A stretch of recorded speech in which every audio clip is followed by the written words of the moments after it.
एक दिवस मी मर्सिडीज घेणार, त्यावेळी त्यांनी फिक्स केलं होतं आणि तो क्षण आला आणि वडील आधीच जाऊन त्यांनी एक सी क्लास फायनल केली होती. आई त्या सी क्लास मध्ये बसली आणि तिकडनं ती उतरून म्हटली की ही कुठली आहे. तो म्हटला की ही ई क्लास आहे.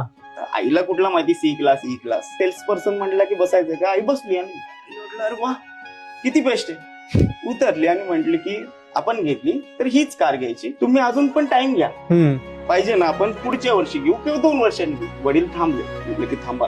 मग त्यांना म्हटले की बघा करू म्हणून आता बुकिंग. आफ्टर 1 मंथ घ्यायला गेलो आणि ई क्लास पप्पांनी घेतली.